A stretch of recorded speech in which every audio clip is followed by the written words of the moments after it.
They called her Feather Girl, laughed at the tiny tattoo on her wrist, said she didn't belong, said she'd never seen a battlefield. But when a blacked-out SEAL team rolled in, and their commander froze at the sight of that ink, the laughter stopped.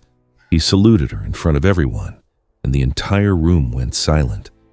This is the story of a woman they tried to erase, a soldier they never expected, and a tattoo that held a secret powerful enough to make Tier 1 operators stand at attention.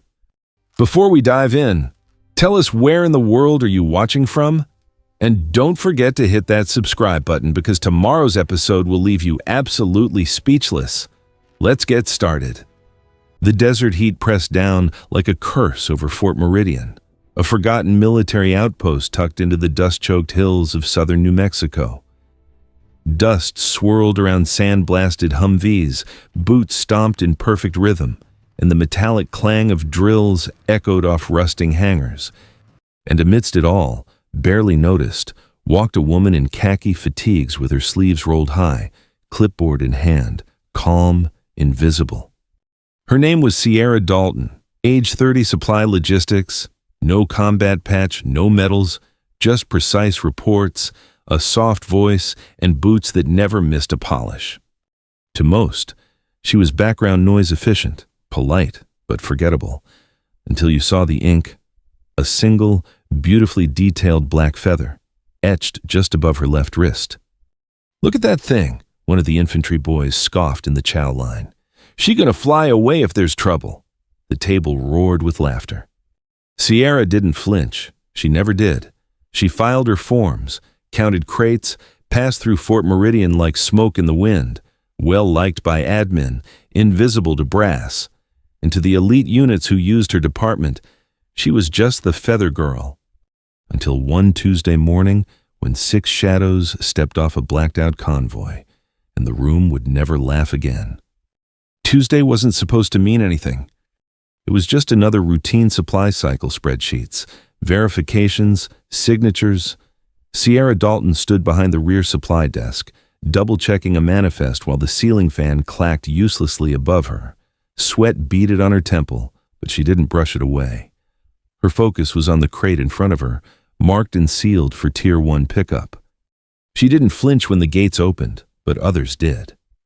The blacked-out convoy rolled in like a silent threat, matte black SUVs, unmarked, engines still running even after they parked. 6 men stepped out, not recruits, not officers.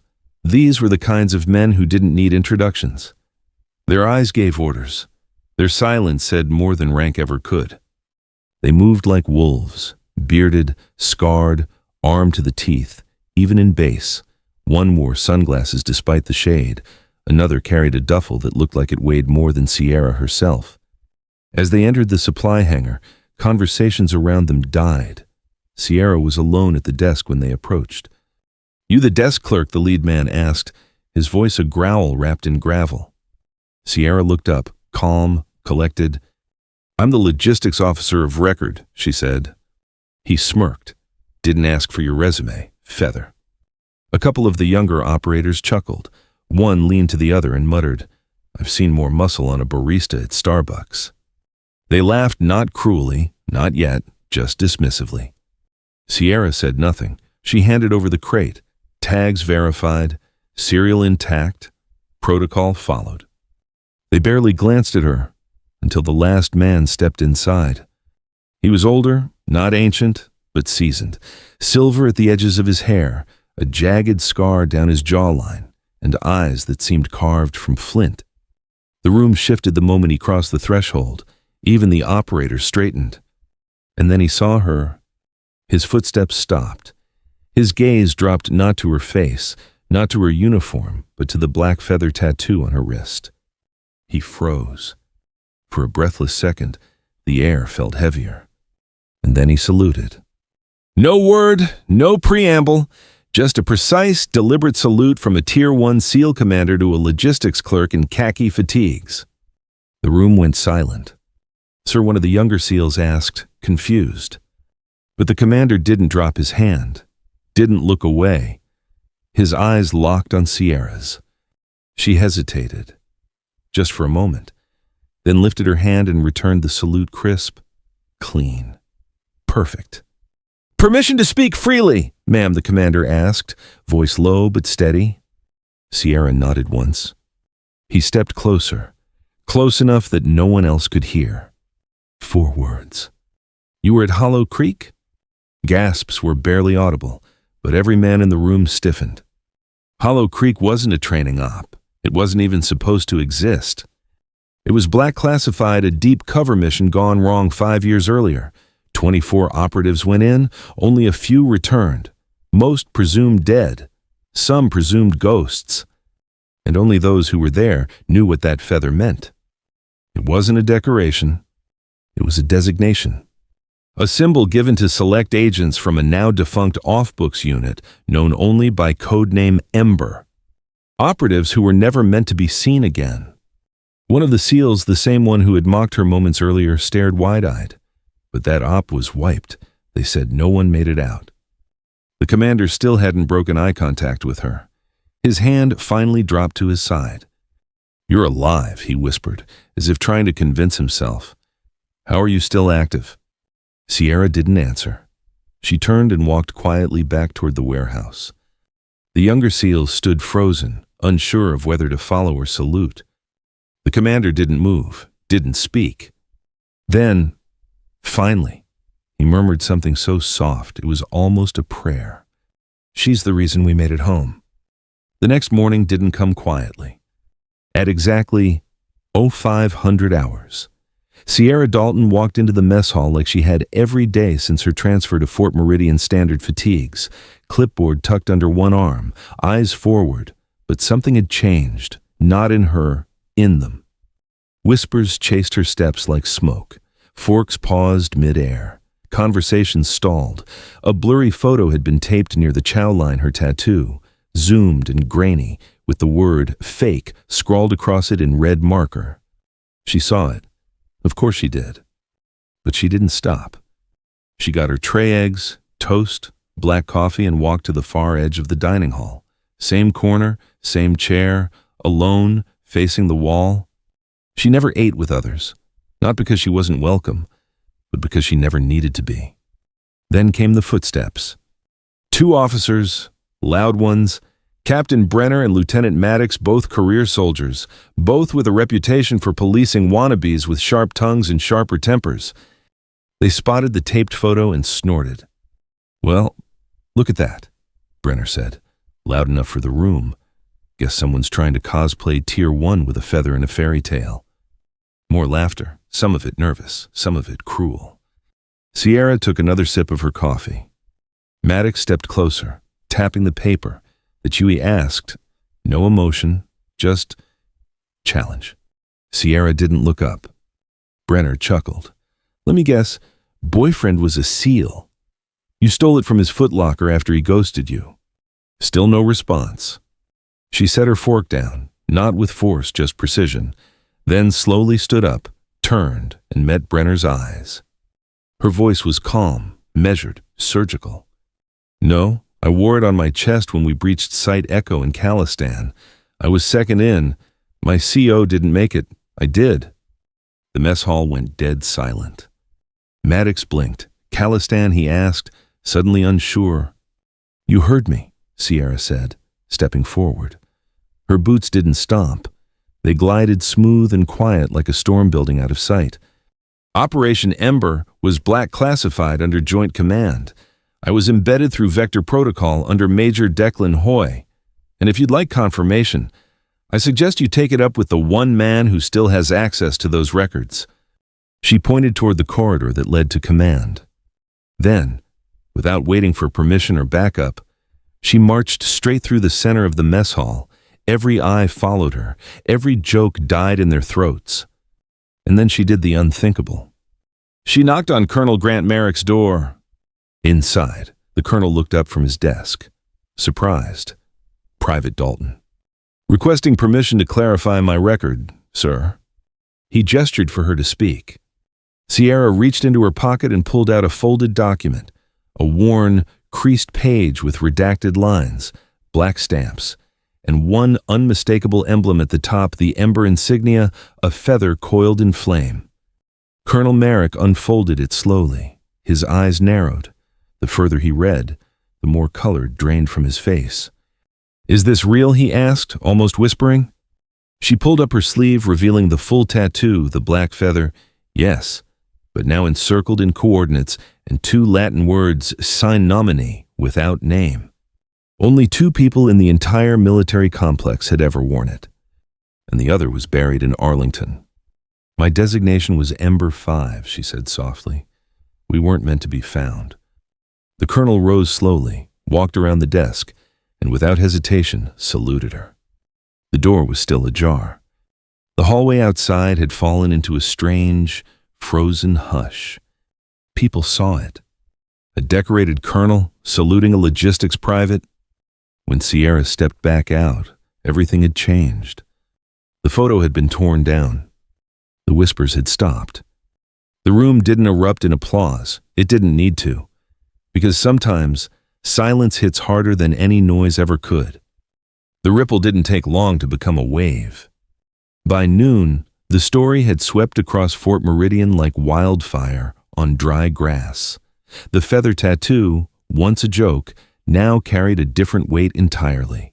The same officers who once rolled their eyes at Sierra Dalton now stood a little straighter when she passed.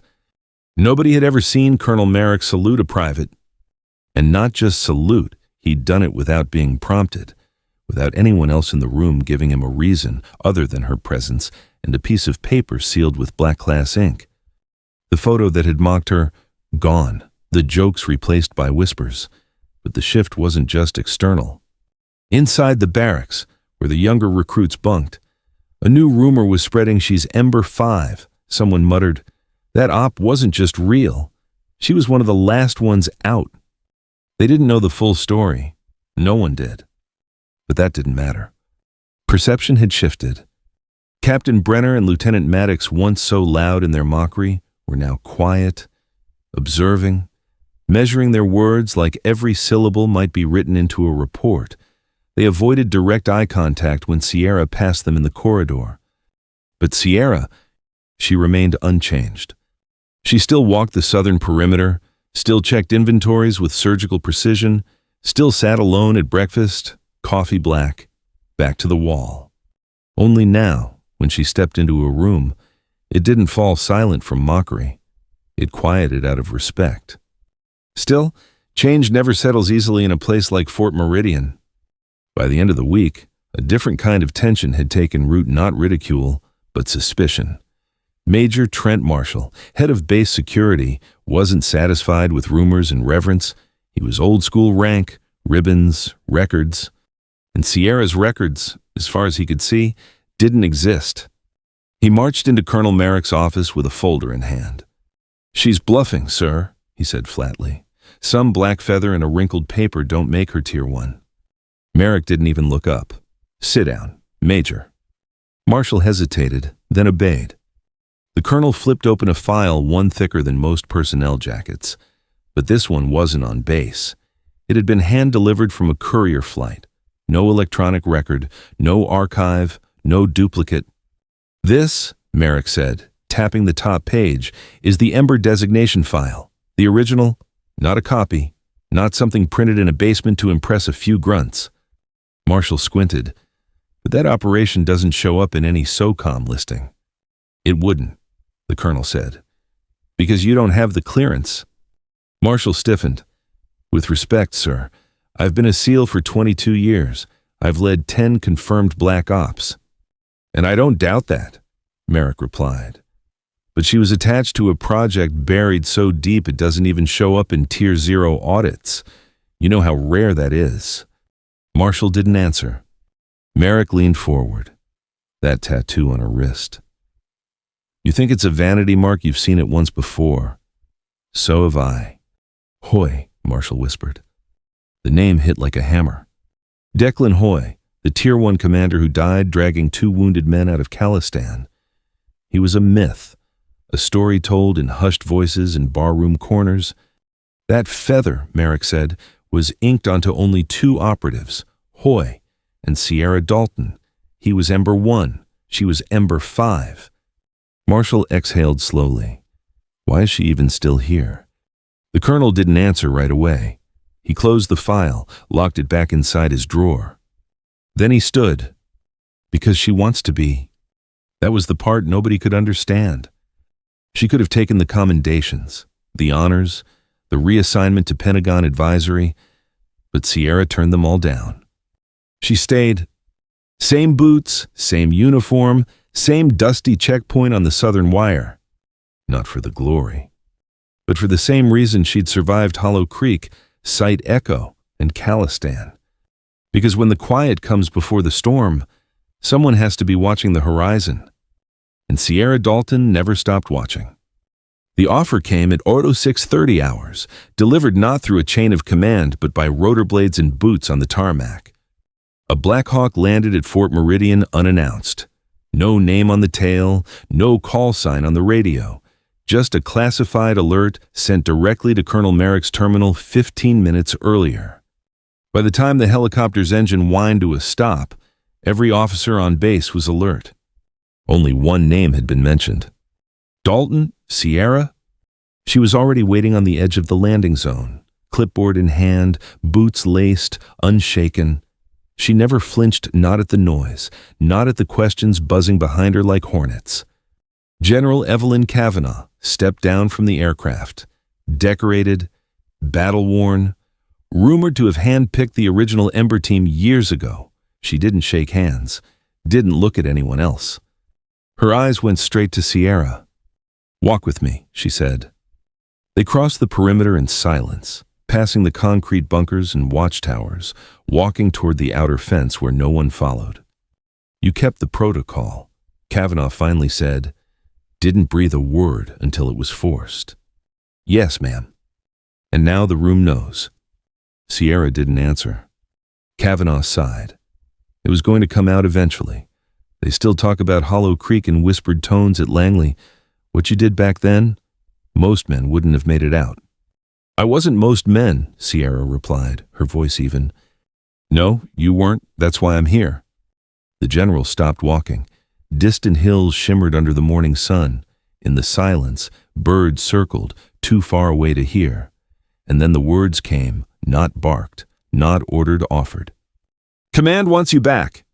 Sierra blinked once, back where you belong, off books, forward operations, deep black. The same world she'd crawled out of. Kavanaugh continued, "We're building something new.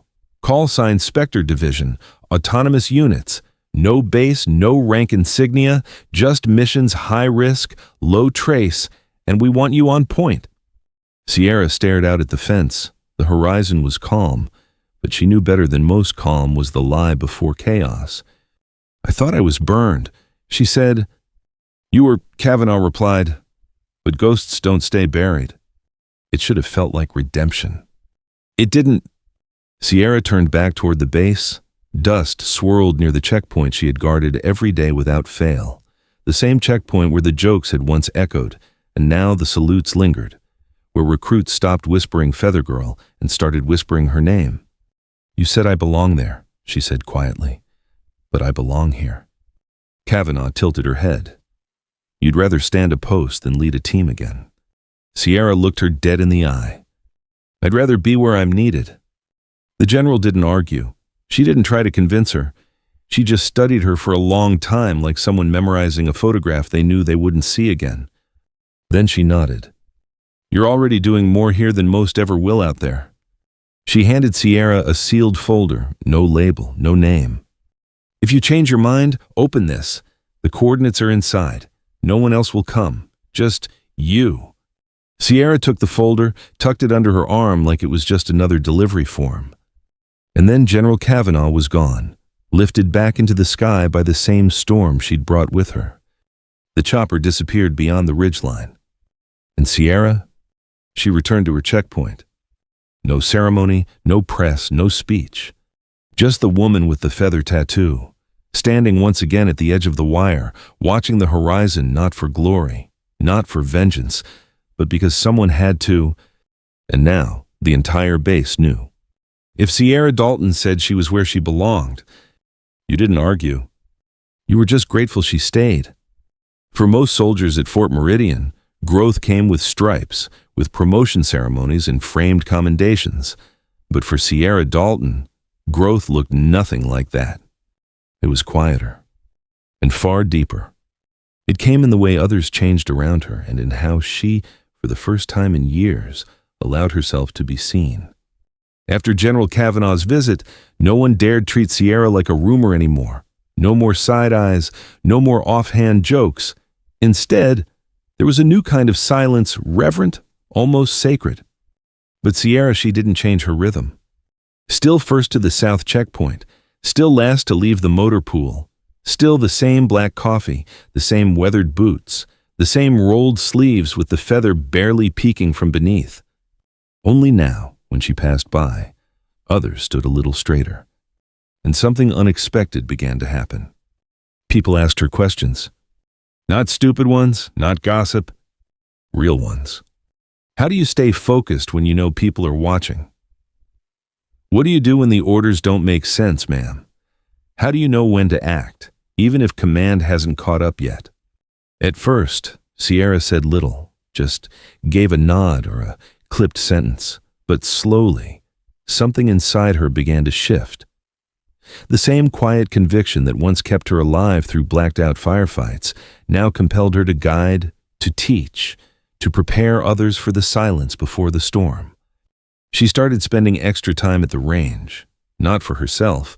Her grouping was always dead center, but because she noticed a young private, Rodriguez, whose hands shook when he chambered around. So Sierra said nothing, just stepped behind him, adjusted his grip gently, and said, "Breathe out when you squeeze." A week later, Rodriguez shot expert. She didn't say congratulations. She didn't need to. He knew.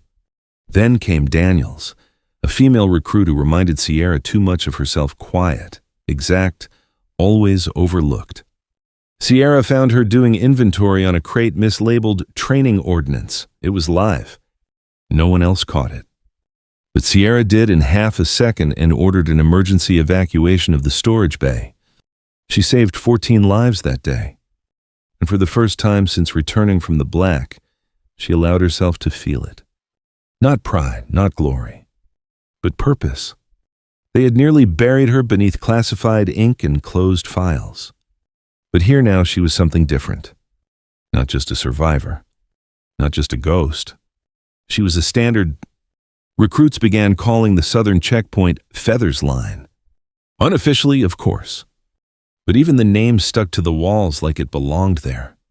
More than once, she caught senior officers glancing her way before making a hard call like they needed silent confirmation that they weren't about to screw up in front of the woman who once walked out of Hollow Creek with blood on her boots and 6 lives in tow. And one night late, long after taps, Colonel Merrick found her still at the wire. Watching. Always watching. He approached quietly, stood beside her for a moment without speaking. Any regrets, he finally asked. Sierra didn't turn. "Only that I let them make me feel like I had to disappear," she said. Merrick nodded slowly. "They tried to turn your silence into weakness." She looked at him then just once. "They forgot silence is where I'm strongest." He chuckled. "They don't forget anymore." And he was right. No one would ever forget Sierra Dalton again. But not because she told them who she was. Because she showed them day after day, moment by moment, that leadership doesn't always bark from the front lines. Sometimes it stands alone in the shadows, steady as the wind, guarding the edge of the world while everyone else sleeps. And when people say her name now, they don't whisper it. They speak it like a vow. It was still dark when the first explosion hit. 04:20 hours, the kind of hour where the base still slept, dreaming of war zones far away, never expecting one to come to them. The ground shook beneath Fort Meridian, a deep muffled boom that rolled through the valley like thunder dragging chains. Then a second, then a third. Sirens didn't scream right away, not because they failed, but because they'd been silenced, cut from the inside. Sierra Dalton was already awake, She always was. Standing alone at the southern checkpoint, the one no one had ever thought worth defending, her rifle slung across her chest, her eyes on the horizon. The wind shifted. She didn't blink. Inside the base, chaos bloomed. Radios crackled with static. No visual, no radar ping, just fragments of voices and confusion. The northern grid went black. Motion sensors froze. But one line still held. Checkpoint Echo? The one manned by the woman they used to call Feather Girl. The comms in her earpiece fizzed into static. So Sierra reached down, calmly, and tapped the silent trigger on her belt, the one wired directly to a hardened circuit bypassing base power, a final backup installed by her own hand. It buzzed once and died. No backup, no cameras, no command, just her. She saw them before the thermal picked them up. 4 figures fast, low, moving like shadows spilled from a broken world. No insignia, no lights, just death in black fabric and silence in their steps. The first reached the fence. Sierra didn't hesitate. One shot, center mass, down. The others paused, not out of fear, but confusion. Who the hell had seen them coming? She didn't give them time to answer. The second threw a flashbang. Sierra turned, eyes closed, counted. 1, 2, 3. Then up, 2 shots, 1 down, 1 wounded. The last man bolted for the secondary tower. She was faster. Low crawl, diagonal cut. She moved like water through stone, not with fury, but with absolute intent. Her breath steady, her pulse measured. By the time the intruder reached the outer comm array, Sierra was behind him. She gave him one chance. On your knees. He turned. Too late. Tight shot. No echo. Drop. By the time the rest of Fort Meridian mobilized APCs thundering, boots scrambling, eyes wide and unready, it was already over. 5 black-clad infiltrators, neutralized. One woman standing, blood on her sleeve, not hers. Colonel Merrick was the first to arrive, sidearm drawn, disbelief on his face. He stared at the scene, the shattered fence, the scorched dirt, the bodies. And Sierra, standing over them like some ancient sentinel carved in stillness. He tried to speak but found only one word. Alone. She nodded. They bypassed radar. EMP drone over the northern sector. I held position. Merrick exhaled like he'd been holding his breath for a year. Then another voice, low and thunderous, came from behind. General Kavanaugh. She stared, mouth slightly open. That tattoo, she whispered. It wasn't a warning. It was a seal. Word spread within hours, not just through Fort Meridian, but far beyond its fences.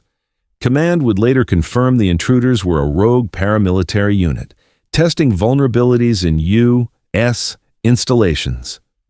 They expected a quiet breach. They expected a delay in response. They didn't expect Sierra Dalton. By sundown, the Pentagon called. They wanted her in deep bar. She declined.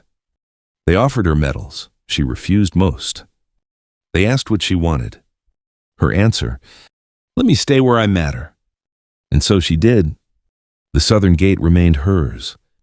Her boots never left the ground. And now, when new recruits passed her at the edge of the base, they didn't smirk or whisper. They saluted. Not because she asked for it, not because of her rank, but because of the truth no one could deny anymore. She had become the one thing the military feared most and respected more. Not a name, not a title. A symbol. And when the sun dipped low and shadows stretched long across Fort Meridian, you could see her standing there, feather tattoo glinting in the amber light. A ghost they tried to forget. A guardian they'd never doubt again. Don't let the world define your worth by what they can't see. Sierra Dalton wasn't loud. She wasn't flashy. She didn't demand recognition or seek approval. But when the moment came when everything depended on a single set of steady hands, she stood where no one else could. Her silence was never weakness. Her invisibility was never failure. It was discipline, patience, strength without ego. The ones who mock you often don't understand your depth until they see what you're made of. And by then, it's too late to laugh. We all carry symbols others don't understand, scars, dreams, quiet convictions. Sometimes, like Sierra, those symbols get mocked. But when your moment comes, when it truly matters, the very thing they laughed at becomes the reason others survive. So be still, be prepared, let them underestimate you. And when the storm comes, stand exactly where they said you didn't belong and prove them wrong without saying a word.